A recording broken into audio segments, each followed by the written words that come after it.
For years, Prince Philip's private belongings were considered nothing more than relics of a long royal life.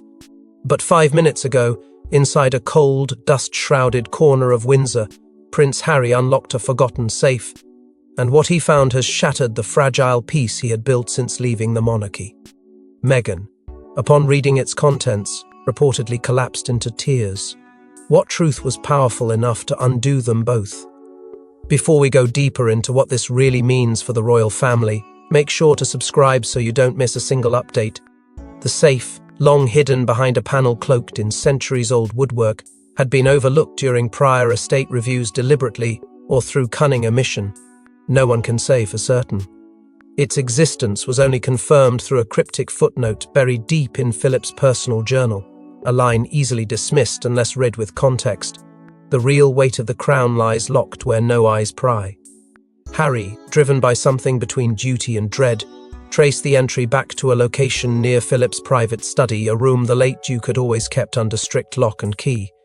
It was there, shrouded in silence and the scent of aged leather and dust, that the safe finally revealed itself. But access wasn't easy. Only 3 keys were ever made.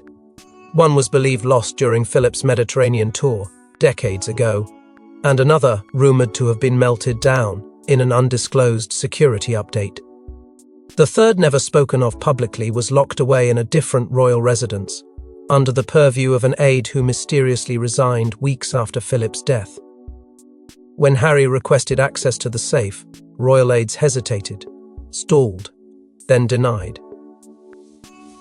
That was the first sign that what lay within was not meant to be unearthed, not by Harry, and certainly not now. Fueled by a mix of defiance and grief, Harry persisted. He invoked his rights as Philip's grandson, citing legal pathways and private correspondences, until finally, the door opened. The contents of the safe weren't grand, no treasures, no jewels, no financial ledgers. Instead, it held envelopes, documents, words written in Prince Philip's firm, unmistakable hand. Some labelled, some sealed. One, however, bore a name that would shatter the silence. To my grandson, Harry. That envelope alone was enough to trigger alarm. Within minutes, Windsor's internal emergency protocol was activated. Senior aides were summoned. Rooms were secured. Communications were temporarily blacked out, only to resume once it was clear the letter had been removed and read. But what could be inside that was so devastating, so disruptive, it would bring Meghan to tears and send shockwaves through every corner of the royal household. Tucked beneath military documents and sealed envelopes was a letter dated years before Harry's royal exit, addressed not to the Queen, not to Charles, but to Harry himself. Signed by Prince Philip and marked to be read only after my passing, the letter held words that no grandson should ever have to read, and accusations that would ignite chaos inside the House of Windsor. The moment Harry unfolded the crisp parchment, the air in the room seemed to shift. Each line carried a weight heavier than the last, the ink bleeding a truth too long concealed. Philip's familiar handwriting, so deliberate, so controlled, began with a chilling phrase. "If you're reading this, then they've won." It was not a welcome, it was a warning. And it only grew darker from there. Philip described a great betrayal, orchestrated by forces Harry had once trusted, some wearing royal titles, others operating from shadows just beyond the palace gates. He named no names directly, but hinted with surgical precision, using coded references only a Windsor would understand. The betrayal, Philip wrote, had been festering long before Meghan ever walked into their world, but her arrival, he claimed, accelerated the storm. What devastated Harry most wasn't just what was said, it was who said it. Philip, the stoic patriarch who had rarely shown public emotion, laid bare in these pages his fear that the monarchy was being slowly reshaped, not by destiny, but by manipulation. He spoke of agents who had wormed their way into royal inner circles, turning brother against brother, advisor against blood.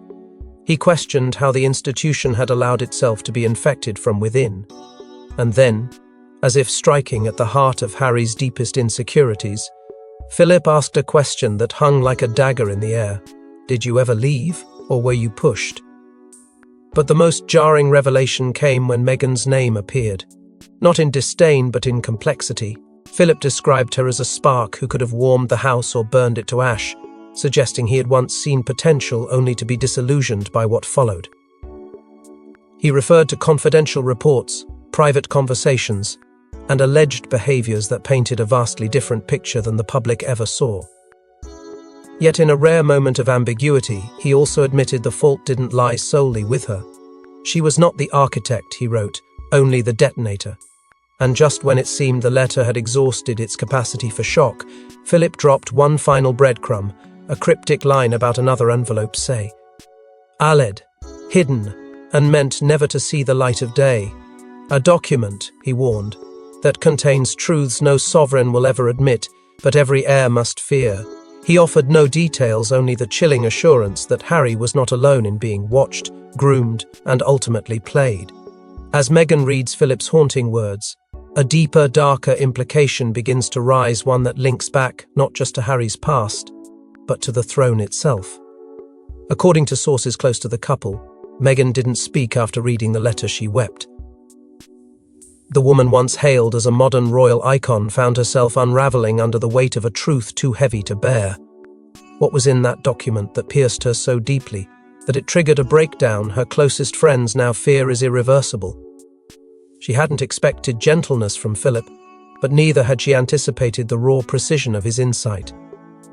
As she reached the passage referencing her by name, Meghan reportedly froze, her hands trembling as the letter slipped from her fingers. It landed without a sound, but its impact echoed through every corner of their rented sanctuary.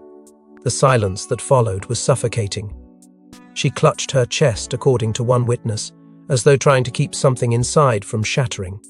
And then, the tears came not theatrical or sudden, but deep, guttural sobs that bent her over in a way those closest to her had never seen. She cried for hours, her breath catching on a single haunting phrase she repeated. Again and again, he knew everything. Harry, panicked, tried to reach her. He begged her to speak, to tell him what had caused this collapse, but Meghan remained unresponsive, locked in an emotional paralysis as memories collided with revelation. It wasn't just the betrayal outlined in Philip's words, it was the implication that someone in their orbit had known all along, known what was being done, known what was being said, known and said nothing. Meghan wasn't just confronting a past wound, she was realizing how deep it had always run, and that someone who had never spoken to her in-depth, Philip, had somehow seen her more clearly than those she had once trusted. What broke her wasn't just the exposure of palace games or hidden agendas, it was a single mention, Philip's unexpected reference to Diana. The letter noted how Diana had once confided in Philip about her fears regarding the firm's cold machinery, how she had worried that another woman down the line would face the same fate if nothing changed. Meghan read those words, and in them, she saw herself reflected not as a villain or outsider, but as the next casualty in a legacy of silence. And for the first time, she questioned everything, not just the crown, but her place in its narrative. Was she the storm the palace feared, or the warning it never heeded? Medical staff were eventually called in, not because of any physical injury, but because the emotional toll had reached dangerous depths. Meghan had locked herself in a room for hours, refusing food, refusing words, refusing the comfort even of Harry's presence. The staff that arrived were discreet, bound by royal protocols and non-disclosure agreements, but even they could not hide the look of concern on their faces. The collapse wasn't theatrical, it was psychological, a breaking point for a woman who had stood in front of cameras with poise and pride, but now found herself unraveling under the truth of how deeply she had been watched, measured, and judged. But Meghan's emotional collapse wasn't the end, it was merely the spark that set fire to a far larger revelation, one buried inside another compartment of the safe. Hidden beneath a false bottom in the safe was a second envelope, this one not for Harry, but for the next heir. Marked with Philip's wax seal, it raised questions that have no easy answers. Who is the true intended heir? And why was this message meant to bypass both Charles and William entirely? The envelope was stark in its simplicity. No crest, no signature, just the words to the next heir written in Philip's sharp, uncompromising hand. And yet, it was this vagueness that made the contents all the more disturbing. Dated 2017, months before Meghan officially joined the royal family, and long before the public tensions of the monarchy would explode into headlines, the timing was precise, deliberate. Inside, the document was unlike anything Harry had ever seen. It wasn't merely a personal letter, it was a decree, one that cast doubt on the very foundation of the royal line of succession.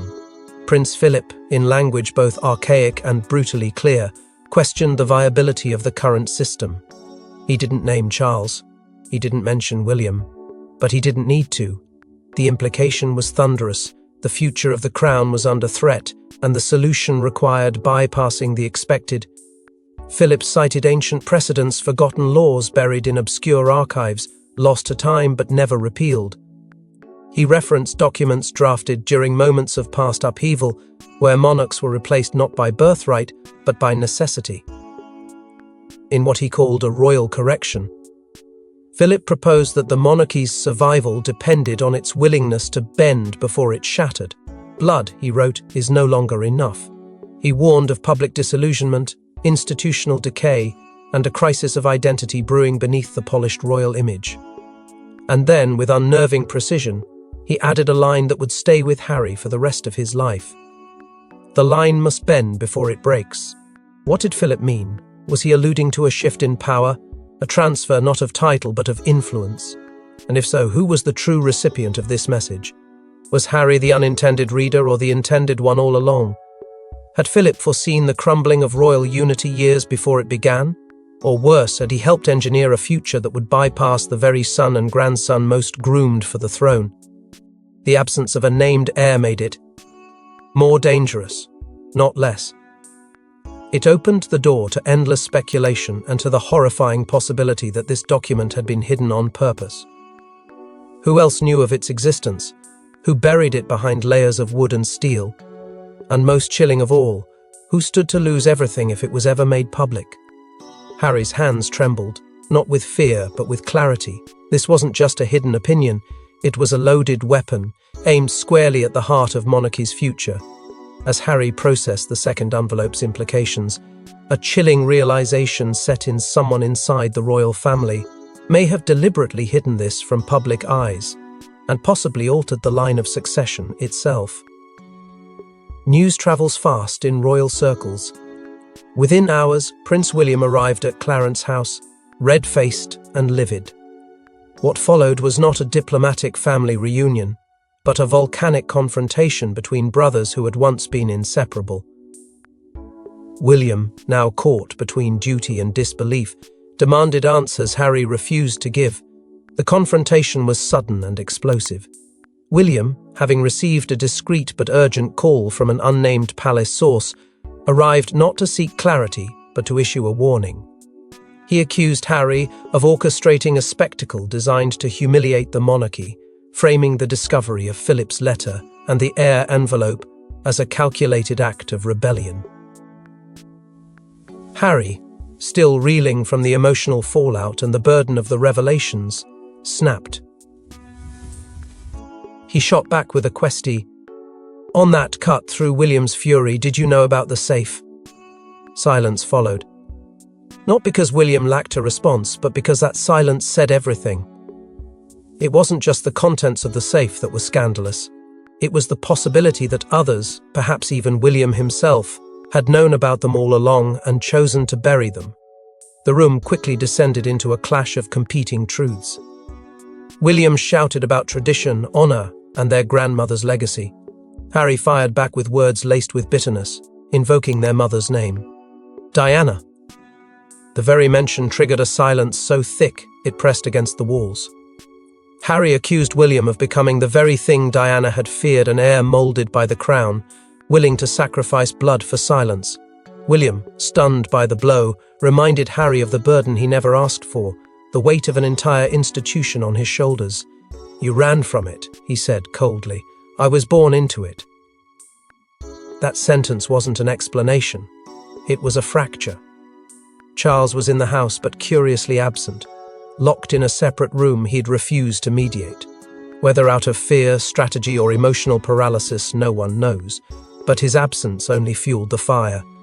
The lack of leadership left a vacuum, and into that space poured years of resentment, betrayal, and heartbreak. Meghan, still fragile from her collapse, remained away from the confrontation, but her name was hurled like a weapon. William accused her of driving a wedge between the brothers. Harry accused the monarchy of breaking her spirit. The shouting match ended with a final, haunting sentence from William, "You don't know what you've started." But even William didn't know just how far-reaching the implications were, because what came next would force Buckingham Palace into full crisis mode. Royal protocol dictates that every monarch leaves behind a red file, a private collection of final instructions. But buried inside Queen Elizabeth II's own red file, long sealed and untouched, was a handwritten note cross-referencing Philip's safe. It was a connection no one in power wanted revealed. The red file had been considered sacred, a sovereign's final words, untouched by advisors, immune to rewriting, meant only for those entrusted with the future of the crown. And yet someone had deliberately tampered with it. Inside, amid formal directives about coronations, titles, and ceremonial customs, was a thin sheet of parchment folded 3 times and marked in the Queen's unmistakable cursive, "My husband's sealed legacy must be honoured." That line, hidden from public summaries and redacted in official versions shared with the press, was the first clue that Elizabeth had known exactly what Philip had locked away. The file went on to express concerns not about public image or popularity, but about succession, stability, and silence. She had written that certain truths, though uncomfortable, must not be buried beyond our reign. It was not a plea. It was an order. She acknowledged Philip's warnings, mentioning conversations that took place privately between them at Balmoral in 1997, the same summer Diana died. And in those notes she referenced a pact, a joint contingency plan, one that spoke of what to do if the monarchy faced a fracture from within. Her words carried weight beyond ceremony, they carried foresight. She wrote that should the house begin to fray along lines of duty and blood, it would be Harry who should not be discarded, but shielded. "Do not cut him adrift," she had penned. "He may carry what others will not dare to hold." But that portion of the red file never reached Charles. Somehow, palace officials, either by order or by fear, had locked it away. It was only uncovered after renewed scrutiny into the Queen's final papers, following Harry's confrontation with William. What this meant was staggering. It meant that even in her final hours of reign, Elizabeth had foreseen that Harry would be more than the estranged son. She had seen him as a possible fulcrum, on which the fate of the monarchy might someday turn. And she had counted on someone finding that letter before it was too late. This discovery tore through the palace like wildfire, not because of what it said, but because of what it implied that Charles had been kept in the dark, that William may have inherited not by destiny but by omission, and that the Queen herself had left behind a thread intended to be followed, straight back to Philip's. Hidden truths. Suddenly the notion of legacy wasn't tied to bloodlines but to buried decisions. And buried beneath the weight of tradition was a woman who had been thrust into the eye of the storm not by choice, but by design. Suddenly, the past was no longer buried, it was erupting through the marble walls of monarchy. And at the centre of this reckoning stood not Harry or William, but Meghan. While the royal institution braced for chaos, Meghan made a move no one expected. She unveiled her own secret, a private journal, kept during her years within the firm, chronicling every insult, every manipulation, every whisper behind closed doors. And now, for the first time, she considered making it public. For years, Meghan had been accused of dramatizing her pain, of twisting narratives, of manufacturing victimhood. But hidden beneath the surface was a meticulous, coded account of everything she endured. She had written it in fragments, in phrases only she understood, in symbols and dates that would seem meaningless to outsiders. But within those entries was a truth that cut far deeper than headlines and interviews ever had. Conversations with Queen Elizabeth, notes on Philip's tone during private exchanges, the shift in staff behaviour after certain family meetings. Every interaction, every inconsistency had been recorded with brutal clarity. What emerged was not the diary of a broken woman, but the ledger of someone who had been forced to survive in silence. The entries were damning. Meghan described racial undertones embedded in casual remarks, decisions made behind her back that affected her public image, and repeated emotional neglect at moments when she was at her most vulnerable. She described the night before her wedding, when everything seemed to collapse around her. The days after Archie's birth, when joy was swallowed by isolation. The breakdown before the Oprah interview, when she almost called it all off. And through it all, the same cold, calculating machine continued spinning around her, indifferent to the wounds it inflicted. Even more shocking was how she cross-referenced many of the incidents with public royal statements revealing a pattern of deception carefully maintained by palace communications. One entry referenced a moment when Philip, in private, had told her, "You don't have to play the game, just survive it." At the time, she hadn't understood what he meant. Now it made sense, and that revelation ignited something in her. This journal wasn't just a diary, it was evidence. It was leverage, and it could blow the lid off the monarchy's most carefully guarded illusions. When Harry saw what she was preparing to release, he froze. He knew the firestorm it would ignite. He pleaded with her to wait, to think, to breathe. Not because he doubted her, but because he feared what the truth might cost them both. Meghan, torn between vindication and devastation, held the journal in her hands like a fuse. The choice wasn't just about telling her story, it was about detonating years of royal silence. And for the first time, the balance of power was shifting. The institution that had once tried to silence her now stood on the edge of being exposed by her. But while Meghan weighed the cost of exposure, an unexpected figure entered the narrative, someone who had vanished from public view, only to return with a vengeance. She has always been the royal family's iron spine, unshaken, unreadable. But behind closed doors, Princess Anne summoned Harry and Meghan to deliver one message. If you expose this, you bring down more than just a crown. Her words were not just warning, they were prophecy. The meeting was brief but thunderous in its impact. Anne, long considered the most dutiful of the Queen's children, had maintained a stoic silence throughout the years of royal scandal. But now, she stepped into the storm not to defend anyone, but to contain what she saw as a rapidly spreading fire. She requested no aides, no press, no mediators, just Harry, Meghan and her, and what followed was not an appeal for peace, but a calculated warning born from decades of experience inside the monarchy's innermost workings. Anne didn't mince words. She looked directly at them and stated what no one else dared to say. There are truths that were never meant to survive, Philip. If you try to resurrect them, you will destroy everything he built and everything you still hope to protect. She spoke of irreversible damage not just to the image of the royal family, but to its power, its stability, its legacy across the Commonwealth. Anne made it clear that there were layers to Philip's secrets that not even Harry had uncovered, and that revealing what they had found would unravel more than anyone could imagine.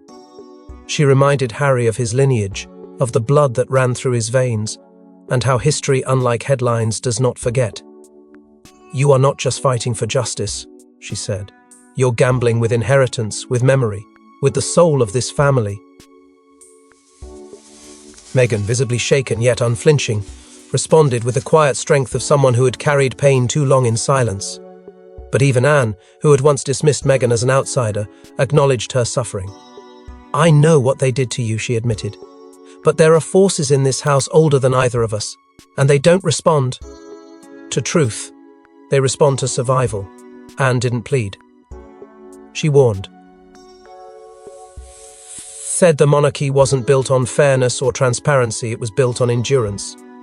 And should the journal, the letters, the red file go public, the consequences would unfold not in tabloids but in bloodlines. Her final words were a chilling echo of the Crown's most ancient creed. This isn't about protecting Charles or even William. It's about protecting the last thing that holds this nation together. Be careful, Harry. Some things don't break quietly. They explode. The silence that followed was suffocating, and though Anne left without waiting for a response, her message lingered in the air like a sealed fate. Yet even as Anne tried to contain the fallout, the most shocking twist was still to come, hidden not in a letter or journal, but in an old will locked in Edinburgh. In the very last page of Philip's will, recently unsealed under legal compulsion, lay a name no one expected, a beneficiary not tied to bloodlines but to intent. The monarchy, it seems, had long been preparing for a future radically different than the one painted in public, and now that future may belong to someone entirely outside the royal plan. It had taken months of legal wrangling to unlock the full contents of Prince Philip's sealed testament. For decades, royal wills had been shielded from public scrutiny, protected by tradition, and quietly reinforced by power. But under growing pressure, and with a growing number of leaks, threatening to burst the dam, a judge intervened, and what emerged from the final pages shook the palace to its core. Among the expected disbursements and customary titles, one line stood alone, marked by a separate seal and preceded by legal ambiguity never before seen in a royal document. The Duke of Edinburgh had named a confidential beneficiary to uphold my final wish. Not inherit, not receive, but to guard. The phrasing caught legal experts off guard. It referred not to estates or artifacts, but to the safeguarding of something Philip defined as the truth over tradition. The recipient was not listed as a member of the reigning lineage. In fact, it wasn't even clear they had any official standing at all. The clause was laced with cryptic language phrases like bearer of legacy and witness to the fracture, deliberately vague, legally dense, but spiritually thunderous. And when sources close to the legal team began to speculate, one name surfaced that left everyone stunned: Archie. If true, it would mark the most radical deviation in royal inheritance since the crown's founding. A child, born outside the UK, living far from the throne, not yet shaped by the institution's ancient rights, being entrusted with what Philip referred to as the monarchy's unfiltered ledger. This wasn't a gift. It was a burden disguised as a responsibility. The will did not suggest kingship or crown. Instead, it hinted at guardianship of knowledge, of memory, of an unspoken truth the monarchy had long fought to suppress. The symbolism was seismic. Not Charles, not William, but the next generation, untouched by palace conditioning, might hold the final key to the old man's vision. Palace officials scrambled behind the scenes. Crisis teams debated how to spin it. Advisors questioned whether the clause could be redacted or dismissed. But the legal framework was airtight. The clause had been reviewed, countersigned, and protected by independent barristers months before Philip's death. Its existence couldn't be denied. What it meant, however, remained a puzzle even the Crown couldn't piece together overnight. Harry and Meghan, upon learning of the clause, reportedly fell into stunned silence. Meghan clutched Archie tighter. Harry stared blankly at the page, unable to determine whether this was his grandfather's final act of protection or one last royal test left behind to divide, not unite. As the dust settles and alliances shift, one thing is certain: the monarchy will never be the same. And what happens next may not be written by blood or birthright, but by revelation. Thanks for watching. Please don't forget to like and subscribe, and we will see you in next one.